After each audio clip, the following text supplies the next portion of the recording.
తాజా అంశాన్ని చూస్తున్నాం. నిర్మల్ జిల్లా బాసర అమ్మవారి ఆలయం వద్ద గోదావరి వరద ఉధృతి పెరిగింది. గోదావరి ఘాట్కెళ్లే మార్గంలోని భవనంలో చిక్కుకున్న 7 కుటుంబాల్ని ఎస్డీఆర్ఎఫ్ బృందాలు రక్షించాయి. ఇందుకు సంబంధించిన మరింత సమాచారాన్ని మా ప్రతినిధి మనకేశ్వర్ అడిగి తెలుసుకుందాం. మనకేశ్వర్, చెప్పండి, బాసర పరిసరాల్లో గోదావరి ముంపు ప్రభావం ఎలా ఉంది? ఎస్డీఆర్ఎఫ్ సహాయక చర్యలు ఎలా కొనసాగుతున్నాయి? వెంకటేష్, 2 రోజులుగా కురుస్తున్న వర్షము ఉమ్మడి ఆదిలాబాద్ జిల్లాతో దోబూచిలాడినట్టుగానే ఉంటుంది. కాసేపు వెలుతిరిచి కాసేపు తగ్గినట్టే తగ్గుతున్న వర్షం ఆ తర్వాత మళ్లీ పుంజుకుంటుంది. ఒక ఫలితంగా కొన్ని చోట్ల అప్పుడే వరద ఉధృతి తగ్గడం తర్వాత పెరగడం మారుతుంది. ఇప్పుడు తాజాగా బాసర పుణ్యక్షేత్రంలో అలాంటి ఘటన చోటు చేసుకుంది. 2 రోజులుగా భారీగా కురుస్తున్న వర్షం కారణంగా గోదావరి నిండుగా ప్రవహిస్తుంది. దీనికి తోడు పైన ఉన్న బాబ్లీ గేట్లు, ఆ పైన నుంచి గేట్లకు ప్రాజెక్టుల గేట్లన్నీ ఎత్తివేయడంతో భారీగా వరద నీరు వచ్చి గోదావరి చేరుతుంది.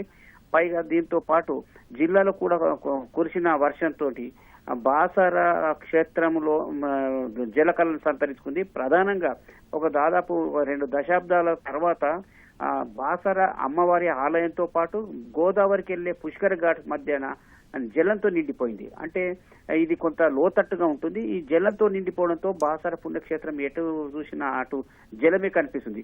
ఈ అమ్మవారి ఆలయం నుంచి పుష్కర ఘాట్కు వెళ్లే ప్రాంతంలో ప్రైవేట్ లాడ్జీలతో పాటు అద్దెకు ఇంటున్న ఇండ్లు కూడా ఉన్నాయి. అందులో ఉదయం పూట జనం చాలా మంది బయటకు వచ్చారు, ఆ లాడ్జీ నుంచి వెళ్లిపోయారు. కానీ అద్దెకు అద్దె ఇల్లు అంటే ఒక కాంప్లెక్స్ లో అద్దెంలో 7 కుటుంబాలు ఉంటున్నాయి. అక్కడికి ఉదయం కొంత నీరు వచ్చినట్టే వచ్చి మరి తగ్గిపోయింది. ఫలితంగా ఏమీ కాదనుకో చెప్పి అక్కడ సురక్షితంగా ఉన్నారు. కానీ అరగంట నుంచి గంట కింద నుంచి ఇప్పటి వరకు కొంచెం వరద ప్రభావం పెరిగింది. దాంతో ఆ కాంప్లెక్స్ లో ఉన్న వాళ్ళంతా దాదాపు 7 కుటుంబాలు అందులో చిక్కుకున్నారు. ఈ పెరిగిన ఉధృతిని చూసి భయం పడ్డారు. వెంటనే అక్కడికి సంబంధించిన ఎన్డీఆర్ఎఫ్ బృందాలకు, పోలీసులకు సమాచారం ఇచ్చారు. బాసరకు సంబంధించిన సిఐ మల్లేష్, తర్వాత మిగతా శ్రీనివాస్ ఎస్ఐ నేతృత్వంలోని ఎన్డీఆర్ఎఫ్ బృందాలంతా చేరుకొని వాళ్ళందరినీ సురక్షితంగా తీసుకురావడానికి ప్రయత్నం చేశారు. వెంటనే సమాచారం ఇచ్చి ఎన్డీఆర్ఎఫ్ వాళ్లకు రంగంలోకి దిశారు. ఒక బోటు సాయంతో ఇప్పుడు 7 కుటుంబాలని 3 దఫాలుగా బయటకు తీసుకొచ్చారు.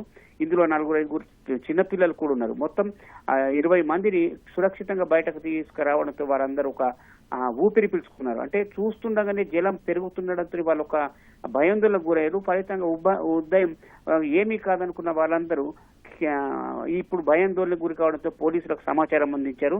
ఈ 7 కుటుంబాలు కూడా 3 ఫ్లోర్లలో ఉంటారు. అంటే 1, 2, 3 ఫ్లోర్లు ఉన్నాయి. ఆ కింది ఫ్లోర్లోకి వెళ్ళి 2వ ఫ్లోర్కి వెళ్లారు.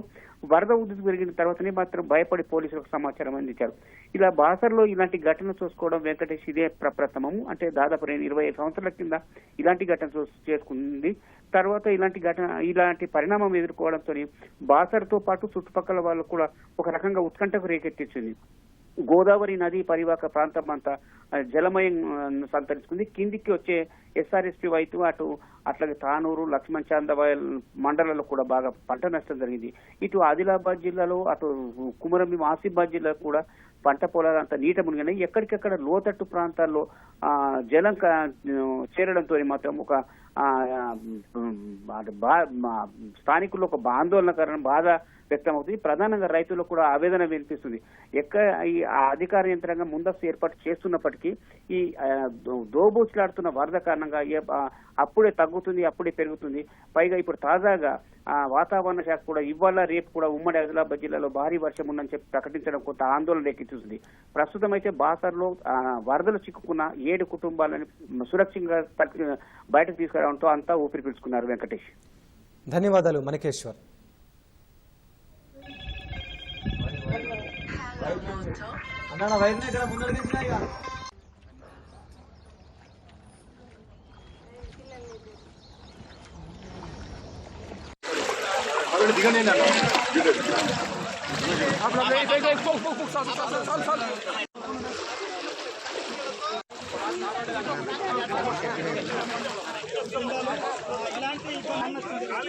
దాదాపుగా 10 ఇబ్బందులు కూడా బిక్కుబిక్కుమంటూ గడిపిన పరిస్థితి. ఎన్ని గంటలుగా